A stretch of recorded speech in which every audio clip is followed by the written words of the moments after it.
వేదికను అలంకరించిన honourable ADJ గారికి, హానరబుల్ సబ్ జడ్జి మేడంకి, అలాగే బార్ ప్రెసిడెంట్ గారికి, ఇక్కడ విచ్చేసిన సీనియర్ మహిళా న్యాయవాదులకు, అలాగే జూనియర్ మహిళా న్యాయవాదులకు, మా కోర్టు స్టాఫ్కి అందరికీ కూడా first of all women's day ఈ సెలబ్రేషన్ శుభాకాంక్షలు తెలుపుతున్నాను.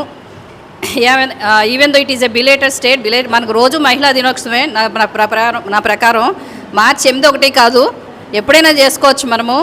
ఇప్పుడు మేడం చెప్పింది అందరికీ కూడా మలయాళం సినిమా, తమిళ సినిమా కాదు, మేడం చక్కగా చెప్పారు. అది ఏంటంటే ఏమీ అర్థం కాకుండా అర్థమైతే నవ్వండి, లేకపోతే లేదు. మేడం చెప్పింది మన పవర్ ఎట్లా, ఉమెన్లో ఉన్న పవర్ ఏంటి, దాంట్లో 2 షేడ్స్ ఖచ్చితంగా మనము మేడం చెప్పినట్టు చక్కగా జనరల్ న్యూట్రాలిటీ కాదు, మనం మగ పని చేయగలము, ఆడపని చేయగలము. అలాగే మగవాళ్ళు కూడా తక్కువ కాదు.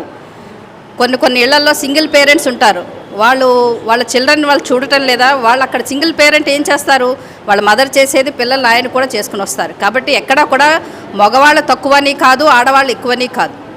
ఈ సమాజంలో ఎటొచ్చి మనం ఆడవాళ్ళకి ఏంటంటే బేసిక్గా ఉన్న అందరికీ ఒపీనియన్ ఏంటంటే ఫిజికల్గా వీక్ అనుకుంటారు. బట్ ఫిజికల్గా వీక్ కాదు. మనం కొంతమందిని ఎగ్జాంపుల్ తీసుకుంటే వాళ్ళే స్ట్రాంగ్. మనకి లైవ్ ఎగ్జాంపుల్ మన సబ్జెక్ట్ మేడమే. ఓకే, చాలా ఓవర్కమ్ అయి వచ్చారు మేడం కూడాను. కాబట్టి అందరూ కూడా ఎన్ని కష్టాలు వచ్చినా కూడా దాన్ని ఓవర్కమ్ చేసుకుని వస్తే అప్పుడే ఈ ఉమెన్ ఎంపవర్మెంట్ అన్నది మనం సాధించుకున్నట్టుగా అవుతుంది. కాబట్టి ఏ చిన్న విషయాలు వచ్చినా కుంగిపోకుండా దాన్ని ఓవర్కమ్ చేసుకుంటూ వస్తేనే మనం ఫ్యూచర్లో ఎదగలం. అట్లాగే మన ఇంటిని మనం చక్కదిద్దుకొని మన పిల్లల్ని మనం చక్కదిద్దగలం. కాబట్టి అందరూ కూడా మేడం చెప్పింది జాగ్రత్తగా విన్నారు.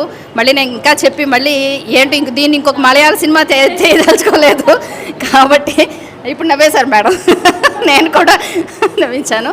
కాబట్టి థ్యాంక్ యూ. అండ్ ఈ మీటింగ్ని అరేంజ్ చేసి ఇట్లా సెలబ్రేషన్ చేసినందుకు వన్స్ అగైన్ మన మహిళా న్యాయవాదులకు అందరికీ కూడా నా కృతజ్ఞతలు తెలుపుకుంటున్నాను. అలాగే మా స్టాఫ్ అందరికీ కూడా ఈ మహిళా దినోత్సవ శుభాకాంక్షలు. Thank you very much.